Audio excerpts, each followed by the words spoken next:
Pen drive ಹಂಚಿಕೆ ಆರೋಪದಲ್ಲಿ Karthik arrest ಆಗಿದೆ. ಪ್ರಜ್ವಲ್ ಕಾರು ಚಾಲಕ ಕಾರ್ತಿಕ್ನನ್ನ ಎಸ್ಐಟಿ ಟೀಮ್ ಬಂಧಿಸಿದೆ. ಮೈಸೂರು ಹಾಸನ ಗಡಿ ಭಾಗದಲ್ಲಿ ಕಾರ್ತಿಕ್ ಗೌಡನನ್ನ ಎಸ್ಐಟಿ ಟೀಮ್ ಬಂಧಿಸಿದ್ದಾರೆ.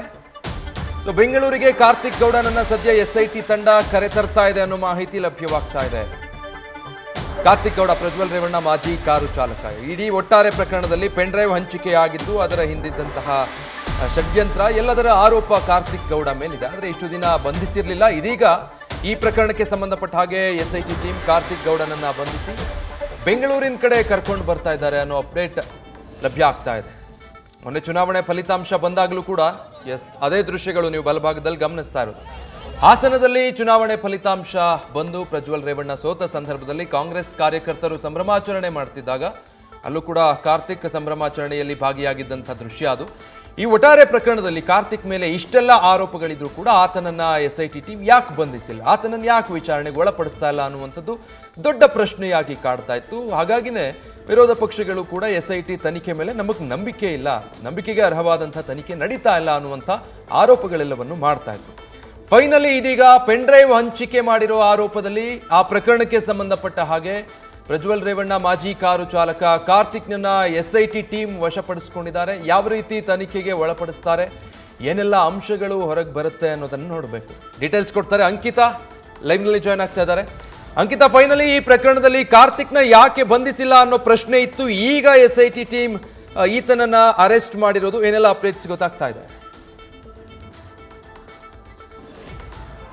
ವಿಜಯ್, ಅಶ್ಲೀಲ ವಿಡಿಯೋ ಪೆನ್ಡ್ರೈವ್ ವೈರಲ್ ಪ್ರಕರಣಕ್ಕೆ ಸಂಬಂಧಪಟ್ಟಂತೆ ಈಗಾಗಲೇ ಪೊಲೀಸರು ಕೂಡ ಸಾಕಷ್ಟು ಆಯಾಮದಲ್ಲಿ ತನಿಖೆಯನ್ನ ಮಾಡಿದ್ರು.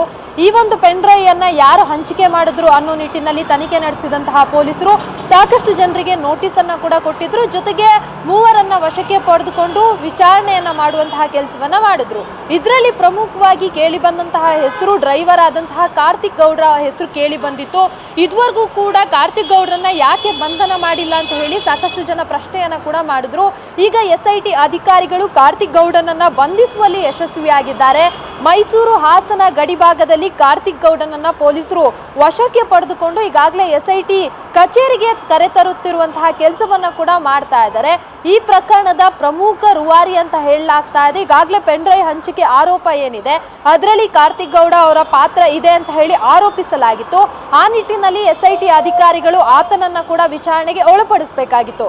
ಇಲ್ಲಿ ಪ್ರಮುಖವಾಗಿ ಏನು ಅಂತಂದ್ರೆ, ಈ ಹಿಂದೆ ಬಂಧನ ಆಗಿದ್ದಂತಹ ಕೆಲವೊಂದು ಆರೋಪಿಗಳೇನಿದ್ದಾರೆ ಅವರ ಒಂದು ಹೇಳಿಕೆಯ ಆಧಾರದ ಮೇಲೆ, ಜೊತೆಗೆ ಎಸ್ಐಟಿ ಅಧಿಕಾರಿಗಳಿಗೆ ಸಿಕ್ಕ ಒಂದು ಕ್ಲೂ ಮೇರೆಗೆ ಕಾರ್ತಿಕ್ ಗೌಡ ಆತನನ್ನ ವಿಚಾರಣೆ ಮಾಡುವಂತಹ ಅವಶ್ಯಕತೆ ಎಸ್ಐಟಿ ಅಧಿಕಾರಿಗಳಿಗೂ ಕೂಡ ಇತ್ತು. ಜೊತೆಗೆ ತೆರೆಮರೆಯಲ್ಲೇ ಇದ್ದುಕೊಂಡು ಅವರು ಜಾಮೀನಿಗೂ ಕೂಡ ಅರ್ಜಿಯನ್ನ ಸಲ್ಲಿಸಿದ್ರು. ಆದ್ರೆ ಹೈಕೋರ್ಟ್ ನಲ್ಲಿ ಅವರ ಒಂದು ಜಾಮೀನು ಅರ್ಜಿ ಕೂಡ ವಜಾ ಆಗಿತ್ತು.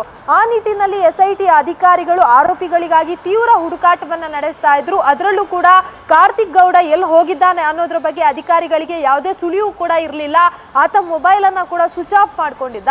ಕೊನೆಗೂ ಕೂಡ ಎಸ್ಐಟಿ ಅಧಿಕಾರಿಗಳ ಕೈಗೆ ಕಾರ್ತಿಕ್ ಗೌಡ ಸಿಕ್ಬಿದ್ದಿದ್ದಾನೆ. ಇನ್ನೇನು ಪ್ರಕರಣಕ್ಕೆ ಸಂಬಂಧಪಟ್ಟಂತೆ ಆತನನ್ನ ವಿಚಾರಣೆ ನಡೆಸಬೇಕಾಗಿದೆ.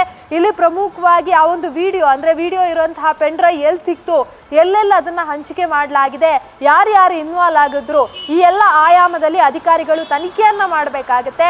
ಈ ಹಿಂದೆ ಅಂದ್ರೆ ಈ ಒಂದು ವಿಚಾರ ಯಾವಾಗ ಹೊರಗಡೆ ಬಂತೋ ಅದರಲ್ಲೂ ಕೂಡ ಪೆನ್ಡ್ರೈವ್ ಯಾವಾಗ ಹಂಚಿಕೆ ಆಗಿದೆ ಅನ್ನೋ ಮಾಹಿತಿ ಅಧಿಕಾರಿಗಳಿಗೆ ಸಿಗುತ್ತೋ ಆ ಸಂದರ್ಭದಲ್ಲೂ ಕೂಡ ನಂತರ ತನಿಖೆ ಮಾಡಿ ಸುಮಾರು 18 ಜನಕ್ಕೆ ನೋಟಿಸ್ ಅನ್ನ ಕೊಡುವಂತಹ ಕೆಲಸವನ್ನ ಕೂಡ ಪೊಲೀಸರು ಮಾಡಿದ್ರು. ಆದ್ರೆ ಈ ಒಂದು ಪ್ರಕರಣದಲ್ಲಿ ಯಾವಾಗ ಕಾರ್ತಿಕ್ ಗೌಡ ಹೆಸರು ಕೇಳಿ ಬಂತೋ ಆ ನಿಟ್ಟಿನಲ್ಲಿ ಆತನನ್ನು ಕೂಡ ಹುಡುಕಾಡುವ ಕೆಲಸವನ್ನ ಮಾಡಿದ್ರು. ಆದ್ರೆ ಆತ ಎಲ್ಲೂ ಕೂಡ ಪತ್ತೆಯಾಗಿರ್ಲಿಲ್ಲ.